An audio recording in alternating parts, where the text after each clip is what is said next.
what I'm trying to do here is get, you'll know, that's it, is get, come on, come on, come on, is get, come on, come on, come on, come on, come on, is get, is get, come on. I will finish the sentence. Is for these two arrows. These two arrows. Yeah, there we go. There, that's what you want. That's what you want. Right. What that means is, let's go into Kerbin. Focus view. Ah, beautiful. Right, okay, let me explain what I've just done there.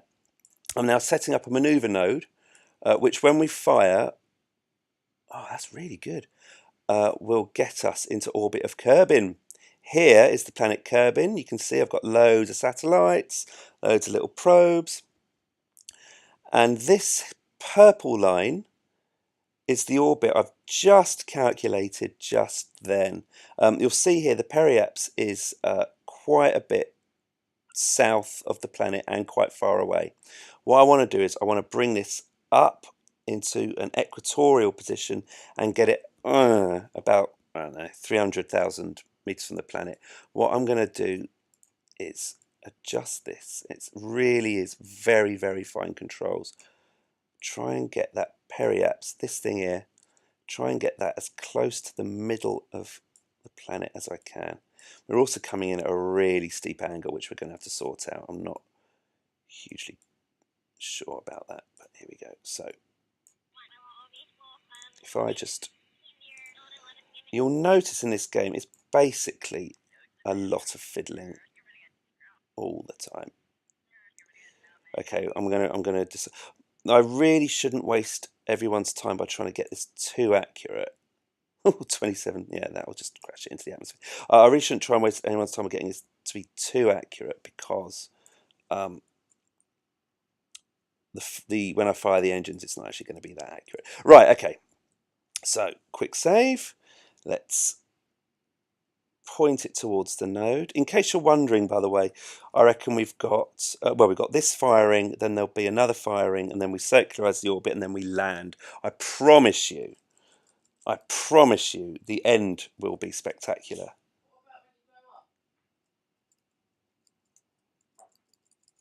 I could, if I was a lesser person, I would just be firing the ship straight at the planet, heat proofing it, and deploying parachutes. But you know what? I've got far more respect for you than doing something as boring as that, which is why we're going to do this. I'm just time accelerating now, and let's go for another burn, shall we? Yeah. Okay. So, thank you, Kerbal Alarm Clock. I mean, again, this is the best mod. It's amazing that it's not actually, that you can just go past your own maneuver nodes with the stock version. Right, sorry, I'm wittering. So we're going to 691 meters per second, delta V. Let's go.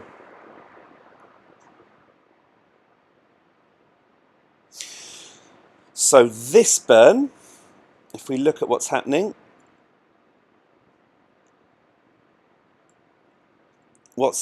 now is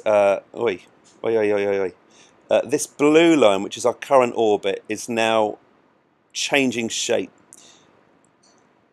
It's changing shape to follow this orange line, which is where we want to go. The blue line is where we are. The orange line is where we want to go. Do other things happen elsewhere in the galaxy while you're doing this? No. This is what I love about this game. Is it's entirely selfish. This is my little solar system. Multiplayer would not be welcome. Don't want other people in my lonely little space. You know, this is what I do. I'm just going to time accelerate this because it's going to take a long time.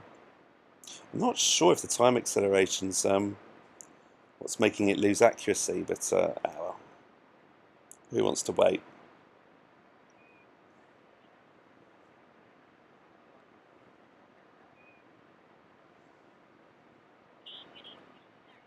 I mean, I say it's lonely. It's not, you know, No Man's Sky is lonely, but I think the main thing that distinguishes Kerbal Space Program from No Man's Sky is that Kerbal Space Program isn't shit.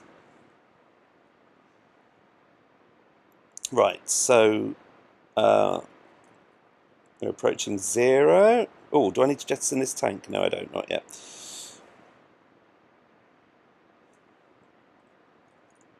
Here we go. Let's bring this down to 0. Basically, the closer we can get this to 0, the more accurate our intended orbit will be. This may not be thrilling on the surface, but believe me, this is where the magic of the game happens. Watching numbers get as close to 0 as possible. That'll do, that'll do. Right, where are we? So you notice now our orange line has disappeared because we are now headed for a crash. We're headed to crash. No, we're not. Ooh, okay, that's surprisingly good. Our orbit, we're right on course. Here's the planet Kerbin. To come down here, all the way around here, pass within. Blimey. Let's turn the RCS off. To pass within 200,000 meters of Kerbin and then go back out into space again. Now, that's not going to happen because we won't let it happen. Next stop, the planet Kerbin. Hold on to your hats. Isn't this exciting? I did say there would be a lull, didn't I? And I really can only apologise. Okay. 108 days until they reach the planet Kerbin.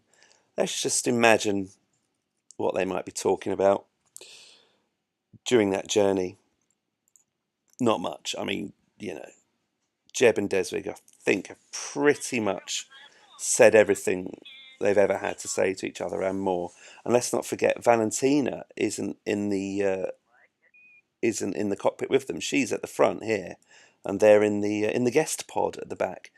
And you know, I don't think she's got anything to say to them either. Right, here we go. We are now approaching.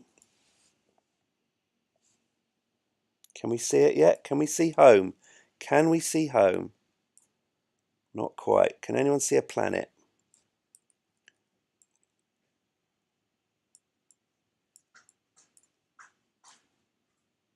We're now approaching.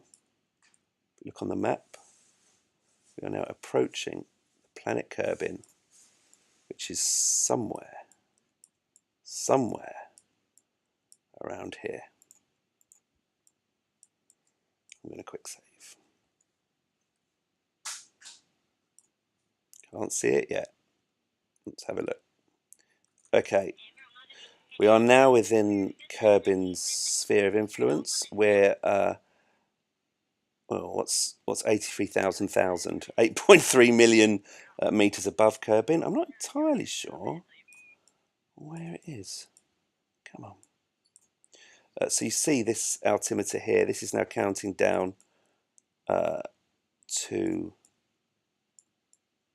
Kerbin's ground.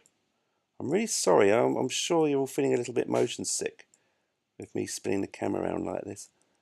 Let's get a bit closer.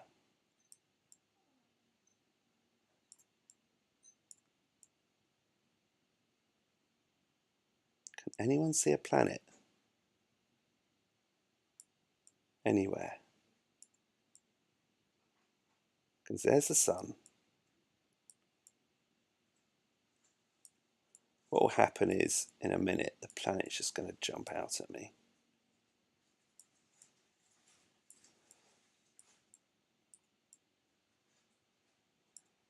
Let's have a look on the map. So we're currently here, you see here? Oh, the planet's below us. And at the moment, she's going to come down towards Kerbin, whiz round and go out. What if I just put a maneuver node at the periapsis here? Ah, interesting. Okay.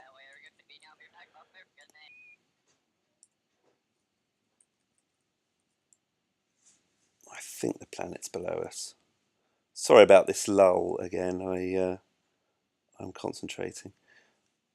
Okay. Woo. Okay, we're getting pretty close now. We really should be able to see it. There it is. There it is. Glory be. Right.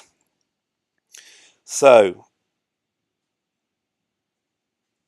for the first time in 90 years, Jeb and Deswig Kerman can see their home. It's so close. They can almost touch it.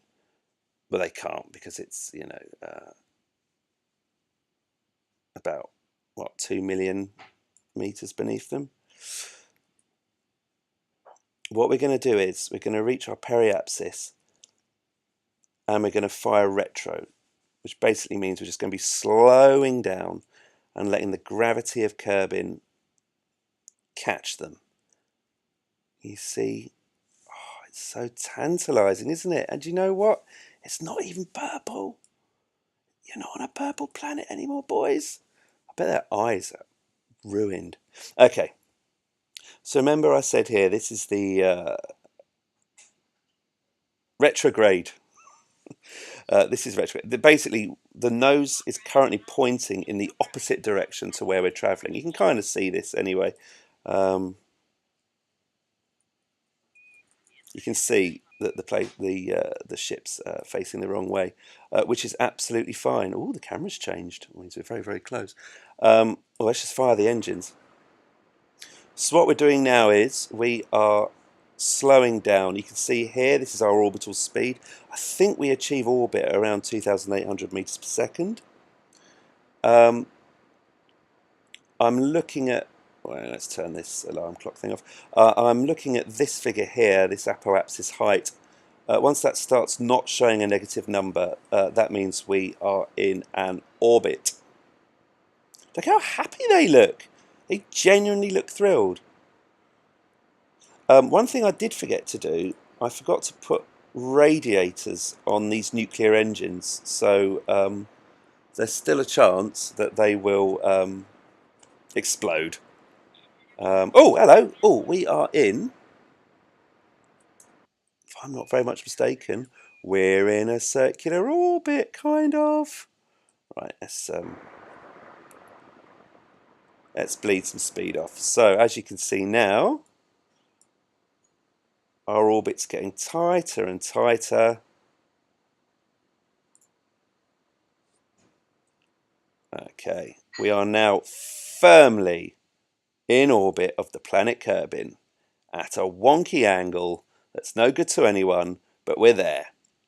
It's fine. What I am going to do, this is a little glitch, by the way. It loses the ability to... oh, actually, that's safe. It loses the ability to plant a render node unless I just go back to the Space Center and back to the ship again. Just pretend this bit's not happening. Let's have a look at the chat.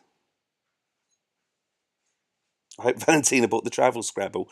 No, she didn't know. She spent so many years in her cockpit making her own amusement.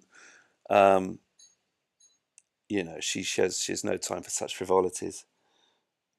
Fly into the sun. Okay, fun fact. It's very, very difficult in real life and in this to fly into the sun. Because the Earth is travelling at a great speed relative to the sun horizontally. You can't just point at the sun and fire a rocket for it to fly into the sun, because the rocket is travelling horizontally, as is the Earth. You actually, the closer you are to the sun, as Earth is pretty close, the amount of power needed to get it into the sun is huge. You could do it from Pluto, but no, you can't fire a rocket into the sun without a great deal of trouble. Okay, I would remind you